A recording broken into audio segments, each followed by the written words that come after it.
siya mga katawhan. Kaya mga katawhan, dili man mga nabansay nga sundalo. Wala may ilang abilidades pakig-away. Ang inisyatibo sa pakig-away gikan sa Dios. Apan niagi ang panahon igsoon nga ang mga Israelhanon moapil na sa away. Ang Diyos mo ang Diyos sa gubat. Siya mo'y nagpasugdan ng tanan. Siya mo'y nag-establisar sa mga pamagi. Gidiktahan ang iyang mga leaders kung saan pagpakigubat. Both sa mga kaigsunan, kung ang Diyos dili makig-uban sa mga Israelhanon, walay mahimo ang mga Israelhanon. Wala. Inferior kaayo ang ilang mga armas. Wala. Ellen White, paminaw kamo, Ellen G. White, Science of the Times, September 2, 1880. Nagaingon siya dinhi nga ang kamaturan mo nga ang Diyos wala magdisenyo nga ilang mako ang yuta nga gisaad pinaagi gubat. Apan pinaagi sa pagtugyan sa mga Israelhanon kanang kinatibukan nga pagkamasinulundon sa iyong sugo, ilang makuha ang Kanaan. Sama sa diha nga gikuha ni Moses ang mga Israelhanon sa Ehipto. Wala sila mahimong gawas nun pinagig away sa Ehipto. Wala. Wala sila mag-civil war batok sa Ehipto. Apang gikuha sila sa Diyos pinagis mga hampak nga gipadangat ngadto sa mga Israelhanon. Maunig soon ang plano sa Ginoo. Nga siya ragyod mo'y makig-away. Tindog lang mo diha. Ayaw mo glihok. Ako mo'y makig-away alang kaninyo. Dili gidemostrar sa Ginoo nga kung ang Israel may kinatibukan nga pagsalig o pagtugyan ngadto sa Dios, dili na sila kinahanglan nga sila mismo mo'y makig-away. Ikaduhang Hari, Kapitulo 19, Ikaduhang Kronikas, Kapitulo 32, Isaiah, Kapitulo 37. Tanaw Rexon, pagsulong sa ginharian sa Assyria nga gidumalan ni Sennacherib, hilabayan kadaghan. Pero kisa may nakikawin na ito, ang Diyos mga kaigsunan. Ang Diyos. So, ang maayo unta nga plano akong balikon, dili makuha ang yuta pinaagi gubat Israel batok Kanaan. Dili. Kay ang mga gubat nga nagian gikan sa ito, ang paglukat sa mga Israelhanon pinagig hampak, ang pagtabok sa mapulang nga dagat mga kaigsunan, o ang pagtabok sa Jordan River, igsoon kadto nagpakita nga ang Diyos adunay plano nga maayo nga ang Israelhanon mutindog lang, mutuo lang, mutuman lang, og unya ang tanang kaaway mapildi. Karon igsoon ngano man nga nakaapil naman ang mga Israelhanon sa gubat tungod sa ilang walay pagsalig og pagtuo, tungod sa ilang pagsukol matag karon unya sa mga leaders kang Moses o kang Aaron, tungod sa ilang pagbagulbol mga kaigsunan, tungod sa ilang pagrebelyon batok kang Moses mga kaigsunan. Tungod ni ini mga kaigsunan, ang plano sa Dios nga patindugon lang ang mga Israelhanon, igsoon dili unta ni mo'y plano sa Dios. Kay gani dito sa Ehipto ni hawa sila, wala gyud espada nga naibot sa mga Israel na ilang giaway ang mga Ehiptoanon. Wala. Wala untay gikinahanglan nga ang mga Israelhanon mo'y makig-away batok sa taga-Kanaan. Wala unta. Sumala sa Deuteronomy 7:17 payon sa 19. Ug ang Exodus Kapitulo 7, record kini sa unang away sa mga Israelano. Samtang sila nagbaktas gikan sa Ehipto, paingon sa Israel, ang unang away nga sila mismo may nagkag-away kini batok sa mga Amerikanon. Nga naman, tungod kay nagbagulbol sila sa dalan mga kaigsunan. Tungod kay nasuko sila sa kalisod nga ilang nagyan.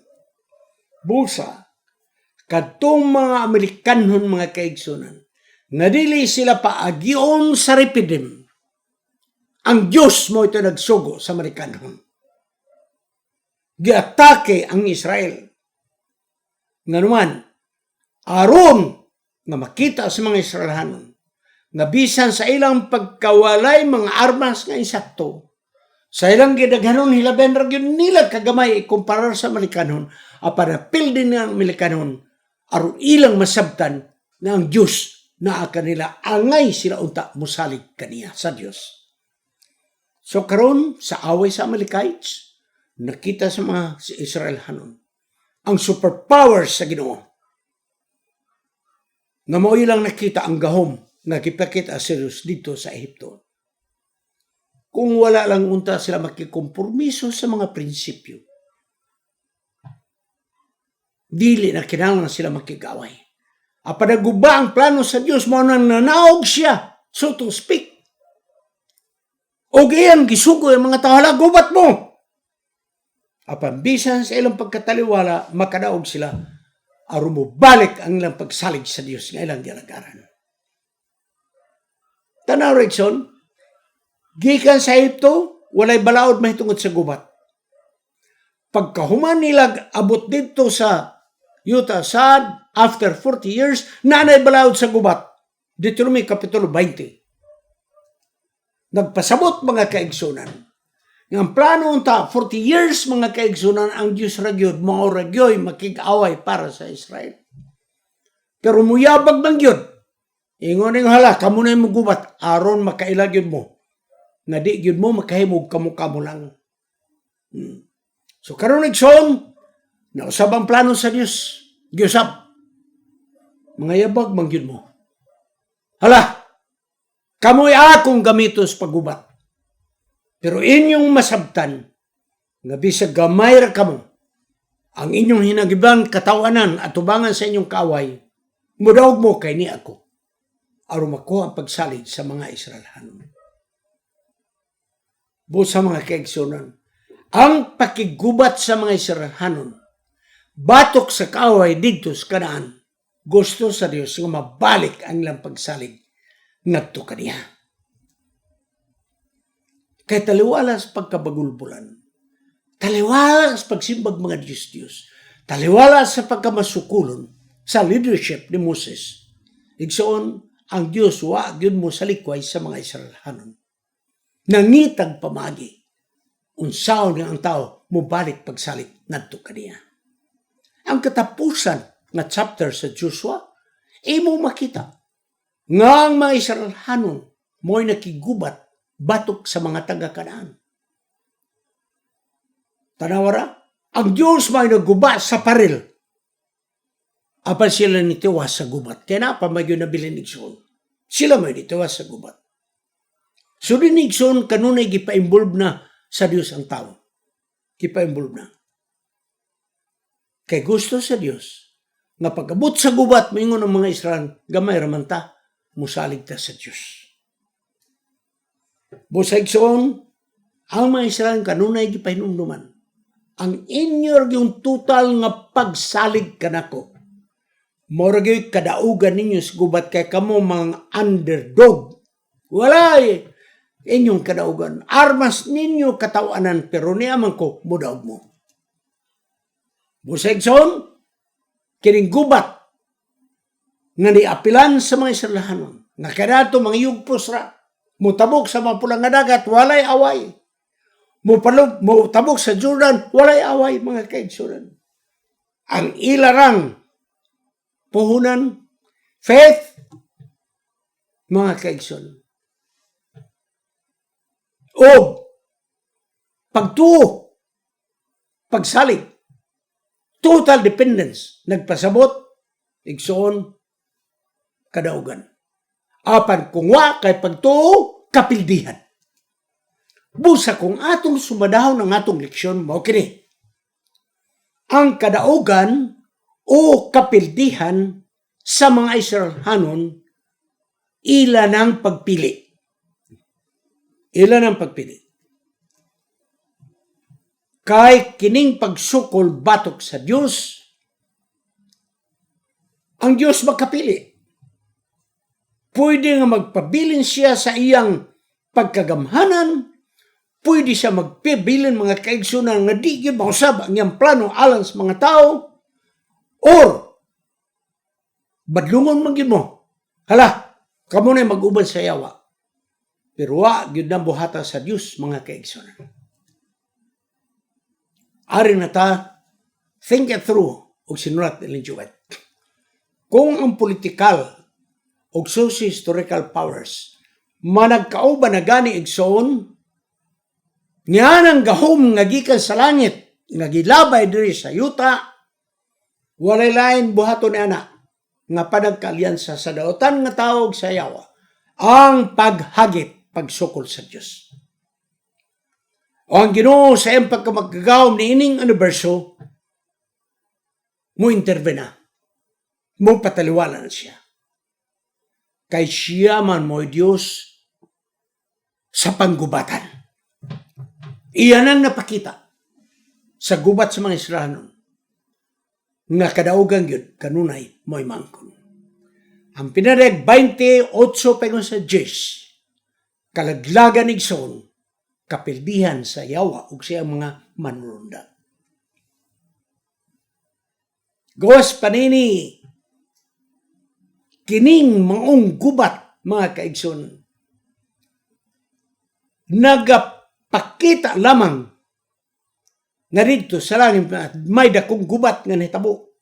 O kining nahitabo diri nabandahan lang ta, natagakan lang ta mga kaigsoon. Apan gipakita sa Ginoo dito sa gubat sa Israel. Kay katong gubat sa Israel nagapakita nga adunay paghukom sa mga dautan. Busa kining mga pagitabo nagahulagway nga hukman ra kining gahom gikan sa langit nga nanaog diri sa yuta nga nahimong labad sa ulos sa mga katawhan tungod kay ang yawa mo'y nagpaluyo batok sa pagkig-away sa mga katawhan sa Dios. Sa sinulat ni Ellen G. White, Patriarchs and Prophets, page 392. Ang Dios naghimo kini nga usa ka pribilehiyo sa tao, usa ka katungdanan sa mga katawan sa pagsulod sa yuta sa eksakto nga panahon sumala sa iyang gikatudlo. Apan mga kaigsunan, kini nga plano nga musulod sila nga dili pinagi gubat personal nila gipull out kini sa Ginoo. Hala, gahi magimuguro. Gipull out niya. Dili ta plano to sa Dios nga kuhaw ng Ehipto pinagi gubat. Pero masinupakon man ang mga Israel.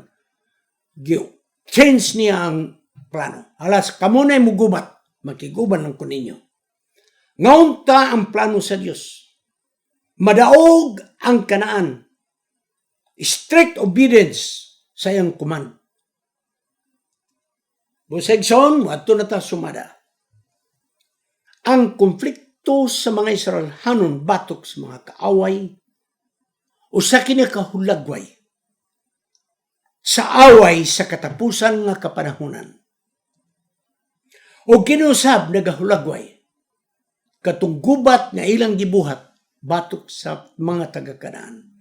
Nagahulagway nga adunay umabot nga ang yawa nga masakop nga katawhan pagapuuhon kini sa Dios nga dili na mobalik sila pag-usab.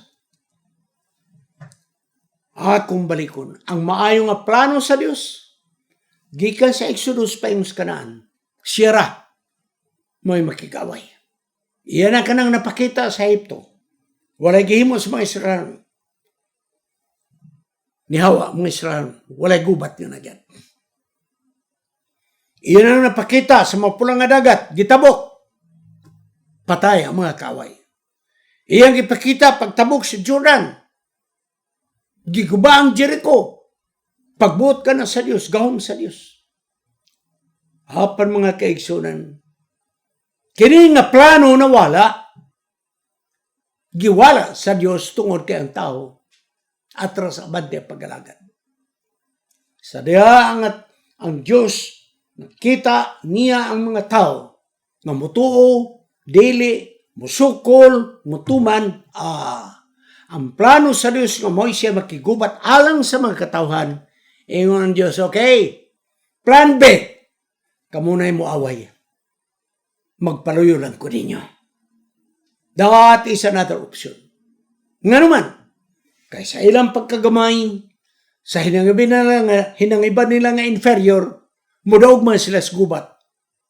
O ilang masabtan, nga dili nila madog ang gubat kung walay Diyos, then, ma-foster ang ilang pagsalig ngadto sa Diyos. Kung sila mo salig sa kinatabuk-an gayud ngadto sa Diyos, kadaugan ihatag kanila. Hapan kung musukol sila o musimba silang Diyos sa mga taga-Kanaan, sila mapildi. Busay so ng kadaugan ng kapildihan na ganipindis pagtuo o gulay pagtuo. Ang konflikto sa mga Israelhanon sa katapusan ng mga adlaw, ang konflikto sa mga Israelhanon ay lang nagyan, nagahulagoy kini sa atong umabot nga kapanahonan. Nga di ay kining gubat nga espiritual o umaabot nga panglutos, madaog kini nato. Ang Diyos mo ay makig-away kanato kung hugot ang atong pagtuo.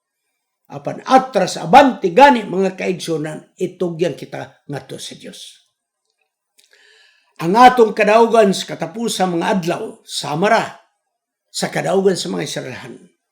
Ang metodo sa Ginoo sa unang panahon mo ang i-apply. Busigson! Kining gubat nga umabot sa katapusan mga adlaw, dili na atong gubat. Ang Diyos mo ay magatipig ka na to. Ang Diyos mo ay magatago ka na to. Ang Diyos mo ay magkikaway ka na to. O kung hugot ang atong pagtuo siya, magaproteksyon ka na to. Apan, bisang pagmupuyo na mugbukid karon mag-country living mo. Apan ang inyong pag-alagad igsoon, very judgmental, sa adlaw sa kalisdanan, ang proteksyon sa Ginoo wala diha kaninyo. Sa katapusan, ako ihatag kaninyo ang practical application, mga kaigsoon. Sa 1859, adunay sa conference nga maayo sa Acrobat, kanabang serko-serko, abilidad. Ug iyang gitabok igsoon ang Niagara Falls pinaagi sa hugot kayo nga pisi o kable. Dayon nangutana siya sa mga tao. Kamo ba? Mutuo ba mo kanako nga ako ning matabok kining maong kutay? Siya, mutuo mi. Mutuo ba mo nga ako magkatabok na ako'y wheelbarrow? Kartelya? Nga akong ipalatay? Ingon naman tao, mutuo ko. Kinsay mo sakay sa wheelbarrow? Wala nang mutuo mga kaigsunan. Wala yun. Kung mutuo mo nga ako makalatay na ining maong kutay, tabok sa Niagara Falls, nga maggamit o kartilya o wheelbarrow, kisa may musakay ninyo dire igsoon, wala na yun, musakay igsoon, wala na. Wala na yun mga kaigsoon. Ang pagtuwing mo na atras abante. Igsoon, ang atong leksyon dili lamang sa kang Joshua. Apan ang atong leksyon nagahulagway sa umabot. O ayaw kalimot, ang commander sa panggubatan nga gidumalan ni Joshua, ang commander mo the unidentified being nga mong commander sa army sa Ginoo, no less than Jesus Christ. O ang atong commander, yan ang umabot ng kalisdanan sa kapanahunan sa Ginoong Hesus. Sama sa mga Israelhanon. Kung sila magmatinunanon, ang Diyos makikaway kanila.